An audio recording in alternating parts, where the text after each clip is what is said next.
Salut les amis, bienvenue sur cette nouvelle vidéo Clash of Clans.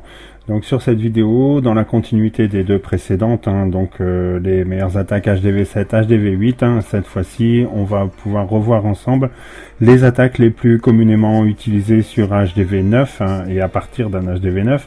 Donc des attaques exclusivement où vous ne pouvez pas, puisque c'est le cas pour bon nombre d'entre nous, vous ne pouvez pas bénéficier de l'apport de boulistes dans le château de clan. Donc vous pouvez voir en fond une attaque réalisée avec un full dragon. Donc comme je vous l'avais indiqué, full dragon, arme de prédilection de l'HDV7 qu'on utilise encore ponctuellement en HDV8. Ici dans la version utilisée par Grom qui a fait cette attaque, il utilise donc un molosse pour focaliser donc la troisième défense antiaérienne en zappant les deux premières avec du foudre et du sismique. Cette version légèrement modifiée donc du full dragon lui a permis et permet régulièrement de faire du 3 étoiles malgré tout sur certaines bases. Attention à la disposition des bases particulières qui permettent d'utiliser cette attaque. En effet, il ne faudra envisager cette attaque que lorsqu'on a une ou deux défenses antiaériennes suffisamment proches du bord externe du village, donc de façon à ce que les dragons arrivent relativement vite dessus, mais surtout il faudra vraiment c'est que les arcs X soient en position sol, parce que si on a les arcs X en position R centrée, l'attaque sera forcément un fail. Voilà, donc la première attaque dont je vais vous parler dans cette vidéo, c'est le Go Hype. Donc une ancienne attaque que beaucoup connaissent, qui a été dépoussiérée avec les dernières mises à jour qui ont permis d'améliorer l'efficacité des PK. Donc on trouvera dans cette composition 1 à 3 golems, 2 à 4 PK, minimum 12 sorciers et 3 casse-briques au minimum, pour faire la première entrée dans le village. La nouvelle version de ce type d'attaque prévoit également qu'on puisse mettre 2-3 guérisseuses pour soutenir les PK, donc à ce moment-là on parlera d'un PK Walk. Voilà, vous allez voir donc dans le gameplay suivant, on a choisi une ouverture donc avec la combinaison de 4 sismiques pour ouvrir les remparts. Ensuite on posera donc un premier golem au nord donc pour déclencher le château de clan suivi de sorciers pour le gérer. Et enfin, derrière, une fois que le château de clan est géré, on mettra donc nos PK, nos sorciers qui restent, le roi, la reine. On espère que tout le monde rentre au milieu et on enrage dans la partie centrale du village. Place au gameplay donc avec l'ouverture sismique, comme on l'avait indiqué. Pour les derniers sorts que je ne vous ai pas mentionné, donc le deuxième sort de rage, le sort de soin, bien sûr ils devront être adaptés en fonction de la tournure de l'attaque. Ça sert à rien de se planifier à l'avance, de dire à l'endroit où on va mettre le sort de rage, le sort de soin, et puis se retrouver avec des troupes qui tournent dans une direction opposée. Donc il va falloir un minimum d'adaptation par rapport à la réalisation et à la dépose des sorts. Donc là on a bien vu l'entrée et gestion du château de clan adverse par les sorciers. On a déposé donc nos PK qui ont suivi donc le golem qui tank et qui a reçu l'aggro donc des deux arcs X de la partie centrale. Nos troupes ne sont pas rentrées, ont contourné donc l'îlot central. Nos PK sont en train de faire le tour. C'est nos petits sorciers qui viennent se charger du travail, qui sous l'effet du sort de rage font le ménage et nous débarrassent donc des tours de sorciers, de la Tesla qui traînait dans la partie centrale, donc avec un îlot central assez concentré au niveau des défenses, d'où le fait souvent d'avoir la nécessité d'enrager dans la partie centrale. Mais comme on voit ici, même si on était sur une base tournante, les golems qui font le tour continuent de faire l'aggro de toutes les défenses adverses, donc nos sorciers ont largement le temps derrière de faire du clean, et quand ce sont plus les golems qui prennent les dommages, les PK ont suffisamment de résistance également. Donc on a quand même 2 golems au départ, on avait quand même 3 PK, donc ça nous fait 5 forces qui encaissent les dommages suffisamment pour pouvoir arriver au bout et faire un clean sur cette base. Voilà, on voit qu'on est quand même encore assez large, il nous reste quelques sorciers, un PK, le golem, la reine qui ont survécu jusqu'au bout. Et donc on va pouvoir passer au deuxième type d'attaque, donc le Go Weeva ou Full Valkyrie selon le nombre de Valkyries que vous envisagez dans votre composition. Donc cette composition qui va comprendre en général 2 golems. Alors de 11 à 17 Valkyries, ça peut paraître assez large comme fourchette, mais ça va dépendre beaucoup du niveau de vos Valkyries. Donc si elles sont maxées, 11 ou 12 Valkyries suffiront, alors que si vous les avez pas au niveau max dans un premier temps, il vous faudra peut-être un peu plus de Valkyries pour être assez percutant sur l'entrée dans le village. 8 à 15 sorciers, donc 8 ça va être un peu... 6 à 8 ça va être le minimum pour gérer un château de clan, donc comme il faudra prévoir un petit peu de clean aussi à la fin, puisque les Valkyries vont traverser en général le village, mais elles vous laissent toujours quelques bâtiments à gauche à droite, quelques petits sorciers derrière en réserve, c'est toujours un petit plus. 1 à 3 cochons ou ballons, mais ça va servir uniquement au déclenchement du château de clan, parce qu'il y a une fonction primordiale sur le Gowiva, c'est qu'il faut absolument avoir géré le château de clan avant de pouvoir faire son attaque, à moins d'être sûr de n'avoir qu'un molosse dans le château de clan, mais dès le moment où il y aura des ballons dans le château de clan, si vous ne l'avez pas géré avant, vous pouvez être sûr, c'est un fail. Voilà, donc sur la base, le village qu'on va attaquer donc sur le prochain gameplay, on s'est aperçu qu'il était possible de déclencher le château de clan en posant 2 cochons au nord. On va utiliser encore une fois les 4 sismiques pour ouvrir un maximum de compartiments au niveau de l'hôtel de ville et l'ouverture vers les 2 arcs X. On positionne donc un petit archer en bas pour attirer le château de clan et le gérer. On va mettre un golem donc pour que le château de clan adverse se focus sur ce golem. Mettre quelques sorciers pour pouvoir gérer donc les troupes du château de clan. On déploie ensuite le deuxième golem. On fait absolument un funnel donc avec les sorciers dont on dispose pour guider les Valkyries. Attention, les Valkyries ont une fâcheuse tendance à tourner autour du village. Donc il faut un funnel qui soit bien assuré, suffisamment large. Voilà, place au gameplay donc avec donc l'ouverture sismique sur les 5 ou 6 compartiments centraux, donc pour ouvrir donc le château de clan, l'accès vers l'extérieur et les 2 compartiments des arcs X. On va déclencher donc comme on l'a dit au nord avec 2 petits cochons qui vont venir contre les tours d'archers et nous faire sortir donc un dragon qu'on va emmener donc au sud avec notre petit archer positionné sur un bâtiment qui est hors défense. Et ce qui prend un petit peu de temps par contre, ça c'est la traversée du dragon qui vient vers nos troupes. Ensuite on va lui donc donner en pâture un de nos golems de façon à ce que pendant qu'il poursuive le golem, il ne cible pas les sorciers avec lesquels on va l'entourer donc pour détruire le dragon, ce qui est quand même relativement rapide. Le deuxième golem est déployé et les sorciers pour faire du nettoyage donc sur les bâtiments non défensifs qui se trouvent à proximité. L'avantage c'est que nos golems se sont arrêtés sur les premières défenses, donc on n'est pas sur des golems qui vont pénétrer et arrêter de protéger nos sorciers. Nos golems tankent effectivement les sorciers sans difficulté. On a lâché quelques petites Valkyries au départ pour voir la direction qu'elles allaient prendre et assurer le funnel, puis tout le paquet de Valkyries qui va suivre le cheminement puisqu'on a ouvert les compartiments et rentrer sur la partie centrale. Dès qu'on rentre donc sur la partie centrale, on rage comme on l'avait invoqué tout à l'heure. Et derrière, on va pouvoir envisager donc déjà le premier soin puisqu'on a la tour à bombe, les Valkyries qui avaient déjà pris un peu de dommages cumulés avec toutes les défenses regroupées en partie centrale. Voilà, nos Valkyries qui n'ont pas survécu à l'ensemble de l'attaque, hein. Mais on voit que le gros des défenses en partie centrale a été nettoyé. Les cochons qu'on avait pris en château de clan en réserve, vu qu'il n'y a plus d'arc X et que la concentration de défense n'est plus suffisante pour les neutraliser, vont pouvoir finir le clean dans la partie haute avec les quelques défenses qui restaient, donc 4 ou 5 défenses à éliminer. Notre golem qui tank toujours sur la gauche accompagné de sorciers, et donc on voit que tranquillement on se dirige vers un nettoyage de la zone, hein, puisque nos troupes sont encore suffisamment nombreuses. La reine qui va aller nettoyer la petite cabane qui se trouvait dans le haut toute seule. On a encore les sorciers et même encore le golem qui a survécu, le roi et la reine en état plus que correct pour aller détruire la dernière petite cabane qui restait. Et voilà donc encore imperfect avec cette première composition à base de Valkyrie. Voilà donc ici un deuxième gameplay. On voit dans la composition de troupes qu'on a seulement 10 Valkyries dans la composition initiale.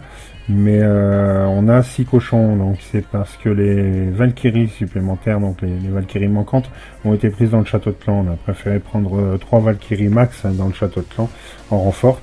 On voit également qu'on va se servir donc du sort de saut et non pas de l'ouverture sismique comme dans le gameplay précédent. Donc le déclenchement du château de clan s'est réalisé donc avec un poison donc pour gérer le bébé drag qui s'était focus sur un de nos golems qu'on lui a laissé accéder. Donc l'ouverture casse-brique, l'entrée, le sort de saut qui va permettre d'accéder au compartiment central. Donc avec nos Valkyries qui franchissent allègrement le sort de saut, les 3 Valkyries max du château de clan qui ont été lâchées également pour venir à bout de l'arc X qui était resté sur le côté. Donc en partie centrale, on a enragé, le ménage se fait assez rapidement. L'hôtel de ville tombé, les défenses de la partie centrale sont tombées très vite. Nos cochons qui sur la droite ont pris une bombe qui leur a fait relativement mal. Mais en l'occurrence, vu que l'attaque est basée principalement sur les Valkyries, il faut vraiment juger avec parcimonie si on utilise ou pas un sort de soin pour les cochons. Là en l'occurrence ça n'a pas été le cas parce que les cochons ont souffert trop vite au niveau des défenses et donc c'était pas super rentable et super utile d'envisager de les couvrir avec le sort de soin. Donc on voit ici que le clean sur la partie droite a été réalisé et il nous reste encore le roi, la reine, un golem qui vient tanker tranquillement.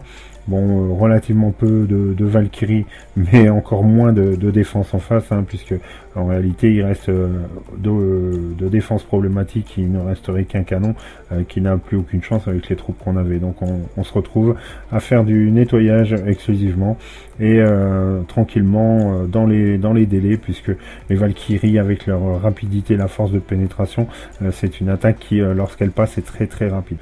Enfin donc encore un 3 étoiles et là je vais vous présenter donc un troisième gameplay, donc toujours sur le Gowiva. Alors encore une différence sur ce gameplay-ci, c'est qu'on a utilisé dans un premier temps 2 bébés drag pour commencer le funnel de chaque côté et on voit qu'on avait donc 3 réserves. 3 réserves donc avec des points de vie assez importants à devoir dégager avant de pouvoir commencer à s'approcher des murs. Et en réalité donc sur cette attaque on a commencé par sacrifier en quelque sorte le premier golem qui a pris l'aggro donc des défenses. Alors surtout ne pas mettre les 2 golems en même temps à ce moment là qui se prendraient les 2 ensemble les dégâts de zone, donc des mortiers, tours de sorcier. Donc dans ces cas là quand il est nécessaire que le golem reste un petit peu en extérieur le long du mur le temps que le funnel soit réalisé par des sorciers ou bébés dragons, surtout on met qu'un seul golem qui va se prendre les dégâts seul et puis dès que le funnel est réalisé et qu'on va pouvoir pénétrer, on ouvre avec les casse-briques et on dépose le deuxième golem qui lui sera à ce moment là full life pour pouvoir tanker correctement les troupes. Donc on voit que l'attaque de la même façon s'est passée assez tranquillement.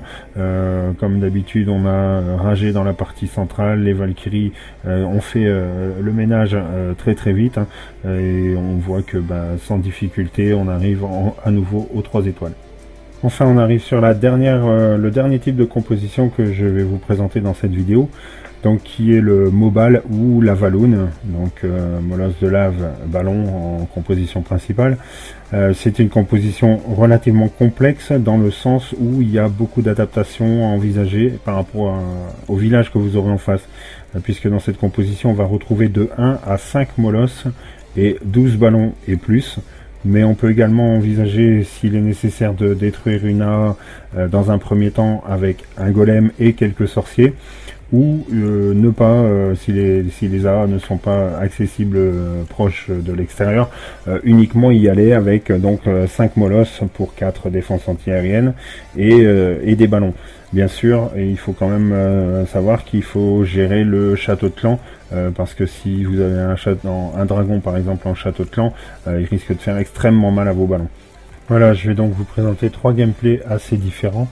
Donc dans le premier, on va donc remarquer que on avait une défense antiaérienne suffisamment proche du bord pour envisager de pouvoir la sniper avec la reine. Donc on a le château de clan qui est proche en plus de cette défense antiaérienne.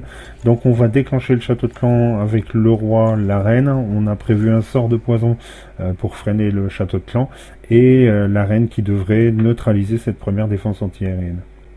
Ensuite, on pourra déployer donc nos ballons. Alors le pathing est dessiné, hein, donc soit de la droite vers la gauche, soit de la gauche vers la droite. Là, en l'occurrence, on a choisi de partir de la droite. Vu la distance qu'on a et peu de défense dangereuse dès le départ, on va déjà déployer des ballons avant de lancer le premier molosse qui pourra, comme il est plus rapide en déplacement, il pourra rattraper, dépasser les ballons et venir tanker devant eux. Voilà, vous remarquerez donc sur le gameplay par contre qu'on est sur une version avec un seul molosse, celui qui est dans le château de clan. Bon, c'est un molosse 3 si je ne me souviens bien, donc ça lui permet de résister un petit peu plus. Néanmoins, on a fait ce choix d'option parce que les défenses antiaériennes sont relativement accessibles.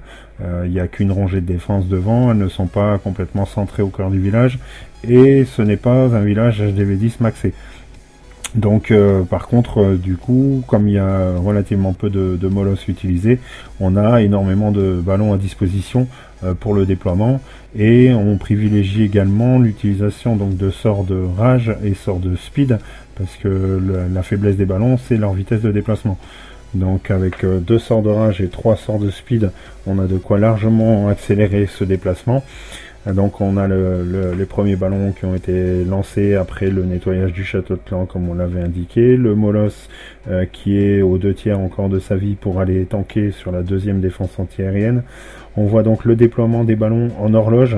Un premier groupe de ballons importants avait été déployé pour la première gestion de l'antiaérienne, mais après on voit qu'on déploie les ballons par petits groupes. Dans le sens des aiguilles d'une montre ou dans le sens inverse des aiguilles d'une montre. Là en l'occurrence ça a été fait dans le sens horaire, mais ce déploiement permet que les ballons se regroupent au fur et à mesure qu'elles ont éliminé les défenses. Donc on voit qu'il nous reste encore pas mal de ballons.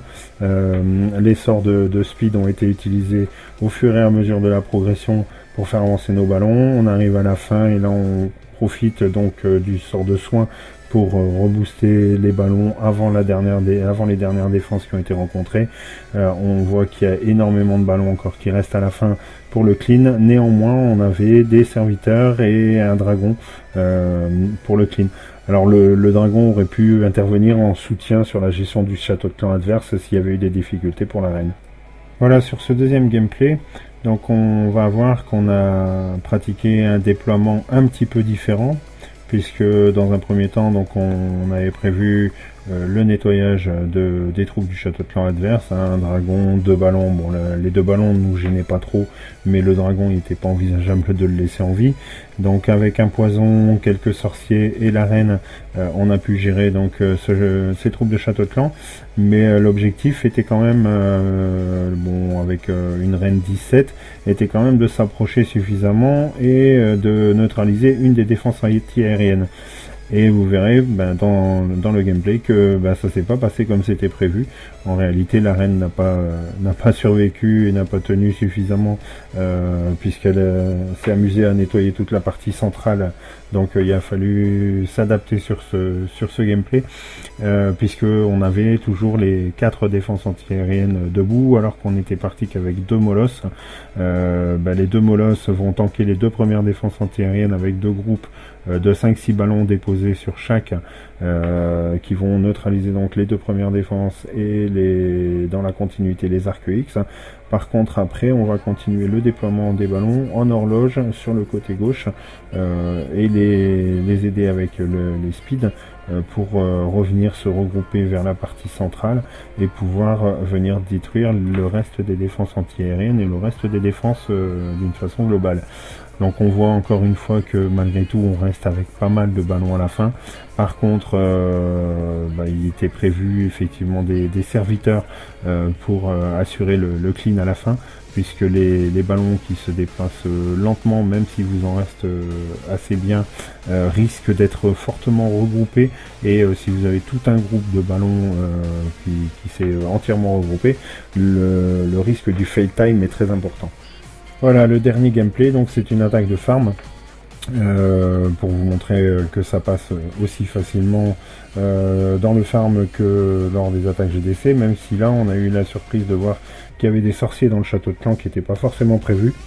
Le petit sort de poison qui a permis de les gérer, néanmoins on voit que sur cette attaque, nos ballons vont fondre un peu comme neige au soleil, puisqu'ils se font dégager au fur et à mesure de l'attaque, et qu'on va même terminer en n'ayant plus aucun ballon, alors que la dernière défense antiaérienne a tenu le coup et a fini par nous dégager le reste de nos ballons. Le dragon qu'on avait en soutien, comme la plupart des dragons, il s'est amusé à faire le tour en laissant survivre la défense antiaérienne qui, elle, continue à continuer de détruire nos troupes de farm. Heureusement, il y avait pas mal de serviteurs, il y avait les pops de Molos qui ont fait le clean sur les bâtiments, et notre roi qui arrive à la rescousse pour dégager donc la défense antiaérienne et les dernières défenses. Ce qu'on peut retenir donc dans la méta actuelle, c'est que vu la puissance des ballons, actuellement il n'est plus forcément nécessaire d'avoir autant de molosses qu'avant pour réaliser une attaque Lavaloon ou Mobile. Vous pouvez trouver donc pas mal de tutos qui ont été faits antérieurement où on préconisait d'avoir un molosse de plus que le nombre de défenses antiaériennes qui vous restait après la P1 ou après le zap au sort des défenses antiaériennes. Actuellement, vu la puissance des ballons, avoir moins de ballons n'empêche pas de faire passer une attaque aisément à partir du moment où vous avez du speed ou du rage pour accélérer un peu les ballons, et où le nombre de ballons dont on va disposer est beaucoup plus important. Voilà, je n'ai pas évoqué au niveau des attaques celle qui est en train d'être utilisée de plus en plus, donc à base de sorcières boulistes, puisque je pense comme beaucoup les boulistes, quand on est HDV 9 on ne les a pas, et solliciter toujours dans le clan les HDV 10 ou 11 pour remplir les renforts, que ce soit en farm ou en GDC, avec des boulistes, c'est pas toujours évident. En plus, cette attaque nécessite d'avoir normalement plus de boulistes que vous n'en avez dans le château de clan, ou déjà les sorcières maxées, ce qui n'est pas le cas quand on arrive en HDV 9. Donc bon, c'est un type d'attaque qui pourra faire l'objet d'une autre vidéo ultérieure. En attendant, si vous avez envie d'autres gameplay d'attaque ou des questions, n'hésitez pas à me les laisser en commentaire. N'hésitez pas à liker, à partager, à vous abonner si ce n'est pas encore fait. En attendant, moi je vous dis à bientôt, j'espère que la vidéo vous a plu, à bientôt, ciao.